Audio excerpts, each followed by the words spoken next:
बिस्मिल्लाहिर्रहमानिर्रहीम। अस्सलाम वालेकुम नाज़रीन, मैं हूं जमशेद अंसारी। नाज़रीन, सियासत एक मुक़द्दस पेशा है। सियासत जो है वो सोशल वेलफेयर का नाम है, अवामी फलाही मंसूबों का नाम है, अवामी फ़लाह का नाम है।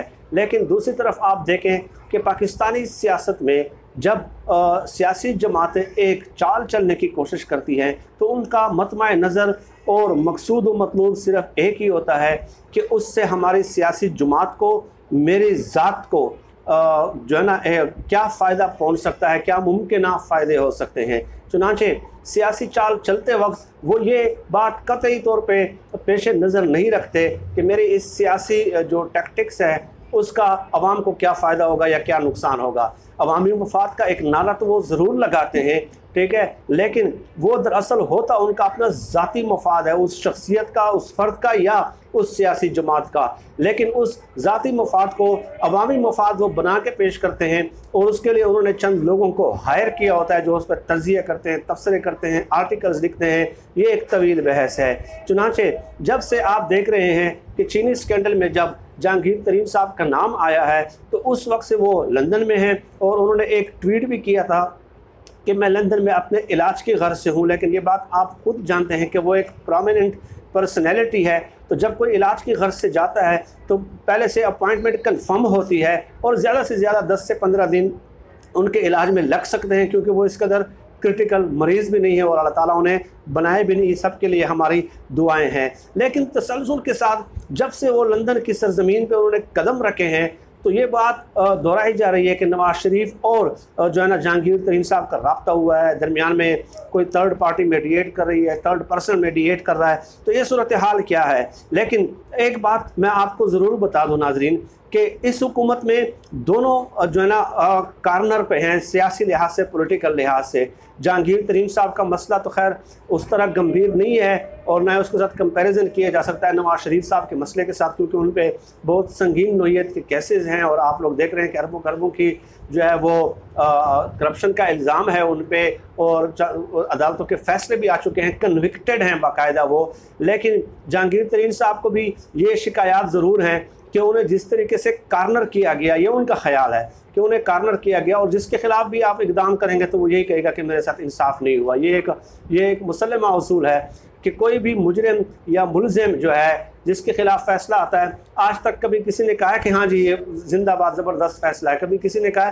तो जहांगीर तरीन का भी यही ख्याल है कि मुझे कार्नर किया गया और मुझे जूनियर्स के ज़रिए अटैक किया गया। वो शहबाज गिल वगैरह की बात करते रहे कि ये मेरी हतक हुई है, मेरी बेइज्जती हुई है, मेरी तौहीन हुई है, कि मुझे इस तरीके से जो है ना टारगेट भी नहीं करना चाहिए था। अब दोनों के यहाँ पे इंटरेस्ट एक जैसे आ जाते हैं कि दोनों कार्नर पे हैं और दोनों आउट ऑफ द सीन हैं और दोनों की जो सियासी अहमियत है गोया वो दागदार हो चुकी है, ठीक है। लेकिन जैसे कि मैंने कहा कि नवाज़ शरीफ का तो बहुत संगीन मामला है, लेकिन हल्का सा ही सही, खफीफ सा ही सही जहांगीर तरीन साहब के पॉलिटिकली लिहाज से वो आउट ऑफ द सीन हैं और वो बिल्कुल बैक फुट पे हैं। खैर, अब इस सूरत हाल में सवाल ये पैदा होता है कि किसको पहले रब्ता करना चाहिए, किसकी ज़्यादा ज़रूरत है, सियासी ज़रूरत किसको ज़्यादा है। नवाज़ शरीफ साहब तहयात नाअहल हैं, उन पर मुकदमात हैं, मरीम नवाज़ साहब पर मुकदमात हैं। तो नवाज़ शरीफ साहब ज़ाहिर है उनके लिए वापसी का कोई रास्ता नज़र नहीं आता, सियासत में एंट्री का कोई रास्ता नज़र नहीं आता कि वो कैसे सियासत में दोबारा इन हो, तो वो ज़ख़म खोरदा हैं। और दूसरी तरफ जहांगीर तरीन साहब भी ज़ाहिर है वक्ती लिहाज से। तो अब बात यह है कि दोनों की ये ख्वाहिश ज़रूर है कि इमरान खान साहब की हुकूमत को कमज़ोर किया जाए। नवाज़ शरीफ साहब की तो ख्वाहिश क्या, बल्कि वो तो चाहते ही यही है, ठीक है, कि वह हुकूमत को कमज़ोर किया जाए। चुनाचे थर्ड पर्सन के ज़रिए ये बात मैं आपको बता रहा हूँ कि रब्ता हुआ है। राब्ते यानी कि राब्ता ऐसा नहीं हुआ कि डायरेक्ट बराह रास्त राब्ते किए गए, जैसे चंद लोग बैठे होते हैं तो वो शराइत पेश करते हैं। शराइत क्या है कि नवाज़ शरीफ साहब ने यह कहा कि मैं जहांगीर तरीन से उस वक्त रब्ता करूँगा, उस वक्त बात करूँगा डायरेक्ट बराह रास्त और मुलाकात करूँगा कि जब वो मेरी चंद शराइत जो हैं वो तस्लीम कर लें। अब उन शराइत में से क्या है नाजरीन कि जैसे आप लोगों को याद है कि जावेद हाशमी ने कोई ख़ास तरीके से PMLN की तरफ से प्लांट किया गया और उस धरने के दौरान ही उन्होंने बगावत कर दी, जैसे कि वो ख़ुद को बागी के नाम से उन्होंने मशहूर किया हुआ है, ठीक है, सो कॉल्ड बागी।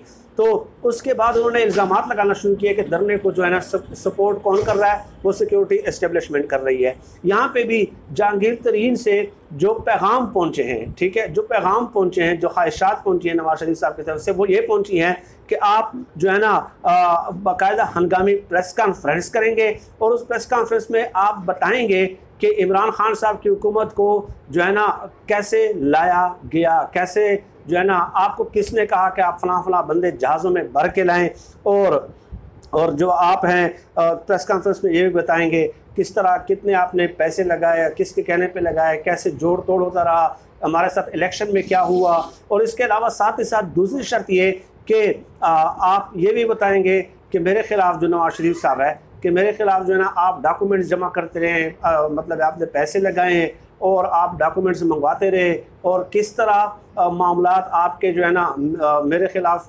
फ़ैसला लाने के लिए मामलात आप लोगों के फ़ाइनल होते रहे, किसने दरमियान में इंटरवीन किया और ये फ़ैसले कैसे आए। तो गोया ये सब कुछ मुझे कैसे निकाला गया, तो वो जहांगीर तरीन साहब से इस किस्म की ख्वाहिशात का इजहार कर रहे हैं। गोया नवाज शरीफ उनके कंधे पे बंदूक रख के और ख़ुद को बेगुनाह साबित करके और ये साबित करने की कोशिश कर रहे हैं कि मेरे ख़िलाफ़ चूँकि केसेस जो हैं ज़ाहिर जहांगीर तरीन अहम बंदे रहे हैं और उन्होंने कोई शक नहीं है कि डॉक्यूमेंट्स में भी बहुत ज़्यादा भाग दौड़ की और पैसे लगाए हैं। तो नवाज शरीफ साहब ये चाहते हैं कि वो बताएं कि मेरे ख़िलाफ़ साजिश कहाँ पे बैठ के किसने की और कैसे मामला तय हुए। हालांकि ऐसी कोई बात नहीं थी, अदालतों ने एक फ़ैसला दिया, बाकायदा पूरा सुप्रीम कोर्ट में केसेस चलते रहे, JIT में हुए और इसके अलावा एहतसाब अदालत में केसेस चलते रहे, उनको वकील फराहम किए गए, मीडिया पे डिस्कशन होती रही, आर्टिकल्स लिखे गए और जल्द से जुलूस और रैलीज निकाली गई। ये सब कुछ आपके सामने है, लेकिन मनी ट्रेल नहीं था।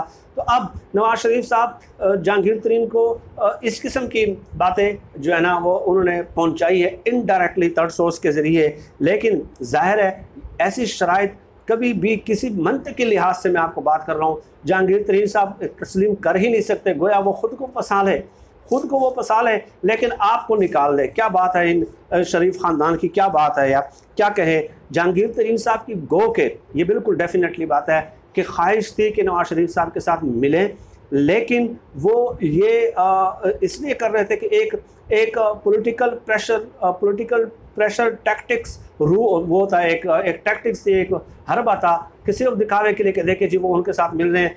अदरवाइज़ जहांगीर तरीन साहब की ऐसी कोई इंटेंशन नहीं थी कि वो इमरान खान साहब के ख़िलाफ़ इस कदर आगे जाते। क्यों इसलिए कि जहांगीर तरीन साहब ने पूरी ज़िंदगी लगा के अरबों के जो है ना अरबों करबों की उनकी जायदादें यहाँ पे इस मुल्क में है।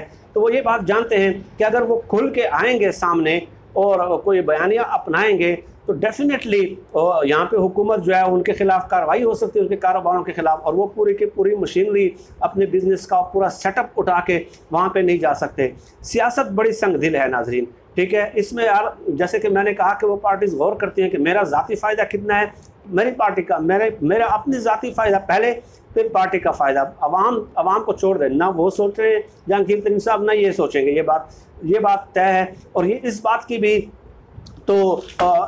भी नाज़रीन मैं देख रहा हूँ कि लोग बड़ा वो करते हैं, अहमियत देते हैं कि जी उन्होंने इनकार कर दिया, जी मेरे को इस तरह का रब्ता नहीं हुआ, तो ये रब्ते बताए नहीं जाते। लेकिन बहरहाल सूरत हाल ये है कि जहांगीर तरीन साहब जो है वो इस हद तक न जाएंगे न जाने की पोजीशन में हैं, ठीक है, क्योंकि जैसे उनके अपने ज़ाती कारोबार जो है वो बहुत ज़्यादा उनको नुकसान हो सकता है, और वैसे भी वो इस गैर मंतकी जो शराइत है उनको कैसे तस्लीम कर सकते हैं कि आप खुद फांसी पे चढ़ जाएं और मुझे जो ना तख्ता-ए-दार से उतार दें।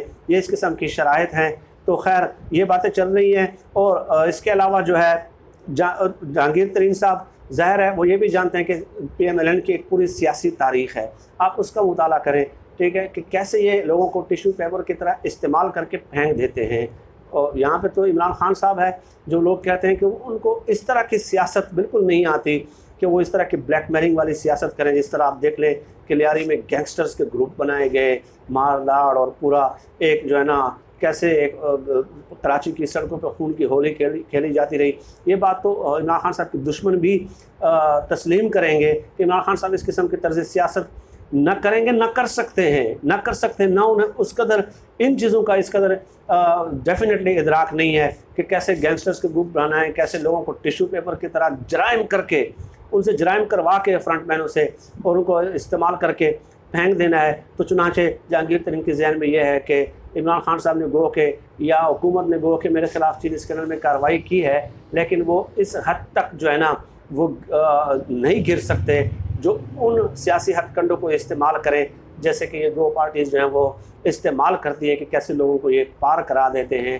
तो ये सूरत हाल थी जो मैंने आप लोगों के सामने पेश करना ज़रूरी समझी, और देखते हैं कि आगे क्या सूरत हाल बनती है। इस किस्म के मौज़ूआत पे मज़ीद भी आपसे बात होती रहेगी। आप सब लोग अपना बहुत बहुत ख्याल रखिएगा, मुझे अपनी दुआओं में ख़ुसूसी तौर पर याद रखिएगा। अल्लाह हम सब कामयाब नासिर पाकिस्तान जिंदाबाद, अल्लाह हाफ़िज़।